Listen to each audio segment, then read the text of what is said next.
আজ আমরা এমন এক গোপন অধ্যায়ে প্রবেশ করতে চলেছি যার নাম শুনলেই অনেকে চুপ করে যান। শব্দটা একটাই, ওয়াকফ।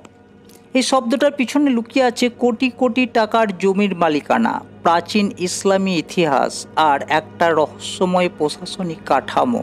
কিন্তু এই জমি কাকে দেওয়া হয়, কারা চালায় এই ব্যবস্থা, আর এর ইতিহাস এত গোপন কেন?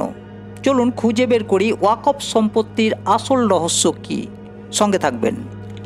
ওয়াকফ শব্দটা এসেছে আরবি ওয়াকফা থেকে, যার মানে দাঁড়ায় বন্ধ করে রাখা বা নির্দিষ্ট করে দেওয়া।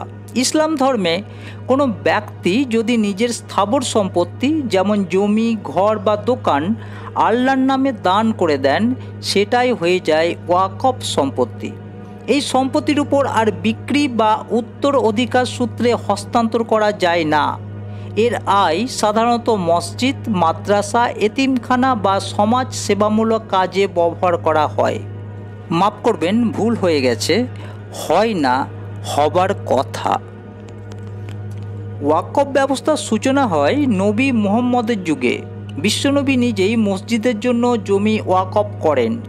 পরবর্তীতে খলিফা ও সাহাবীরাও এই প্রথা অনুসরণ করেন।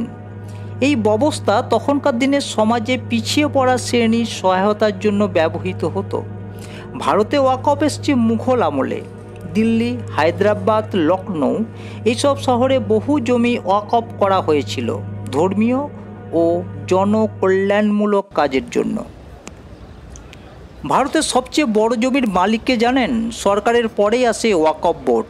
ভারতে প্রায় 6 লক্ষ একর জমি এখনও ওয়াকফের আওতায়, যার আনুমানিক বাজার মূল্য 1.5 থেকে 2 লক্ষ কোটি টাকারও বেশি। এত বিশাল সম্পদ নিয়ন্ত্রণ করে প্রায় প্রতিটা রাজ্যের স্টেট ওয়াকফ বোর্ড। এই বোর্ডগুলো কেন্দ্রীয় ও রাজ্য স্তরে সরকার অনুমোদিত হলেও এগুলোর কার্যক্রমে প্রায় অভিযোগ ওঠে দুর্নীতি, অনিয়ম আর রাজনৈতিক প্রভাব বিস্তার নিয়ে। ওয়াকফ সম্পত্তি ব্যক্তিগত মালিকানায় যায় না, তবে কেউ যদি ওয়াকফ সম্পত্তির উপর মসজিদ বা স্কুল চালায়, সে মোতাওয়াল্লি হিসাবে পরিচিত হয়, মানে দেখাশুনো বা ব্যবস্থাপনার দায়িত্বপ্রাপ্ত। তবে সমস্যাটা তৈরি হয় এখানেই। কিছু কিছু জায়গায় দেখা যায় মোতাওয়াল্লি পদটি উত্তরাধিকার সূত্রে চলে যাচ্ছে। শুরু হচ্ছে ক্ষমতার অপব্যবহার আর জমি দখল সংক্রান্ত চক্রান্ত। অবশ্য সরকার 1954 সালে ওয়াকফ অ্যাক্ট ও পরে 1995 সালে সংশোধনীর মাধ্যমে এই বিষয়গুলো নিয়ন্ত্রণে আনার চেষ্টা করেছিলেন, তবে খুব একটা কার্যকর হয় নাই। একটি রিপোর্ট অনুযায়ী ভারতে প্রায় 70% ওয়াকফ জমি ব্যবহার হচ্ছে ভুলভাবে অথবা দখলে আছে ব্যক্তিগত সংস্থার। কিছু জায়গায় আবার ওয়াকফ জমি নিয়ে চলছে হিন্দু মুসলিম উভয় পক্ষের মধ্যে বিরোধ, যা রাজনৈতিক উত্তেজনার কারণ হচ্ছে। এই জমির মালিকানা না বদলানো গেলেও অনেকে ভুয়া লিজ ডকুমেন্ট তৈরি করে কোটি কোটি টাকার কারবার চালাচ্ছে, অভিযোগ এটাই। অন্যদিকে অনেকেই বলেন এই সম্পত্তির সঠিক ব্যবহার হলে সমাজে হাজার হাজার স্কুল, হাসপাতাল গড়ে তোলা যেত। তাহলে প্রশ্ন ওঠে, এই সম্পত্তি কি সত্যি ধর্মীয় কল্যাণে ব্যবহার হচ্ছে, নাকি এর পেছনে চলছে এক অদৃশ্য পাওয়ার গেম?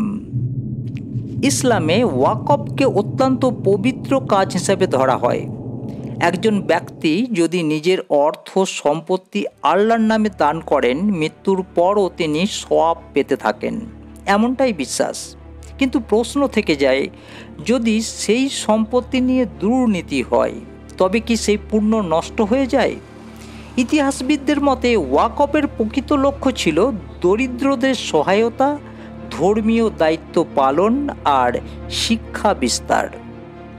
আজকের বাস্তবতা আর সেই প্রাচীন আদর্শ কোথায় যেন একটা ফারাক থেকে যাচ্ছে।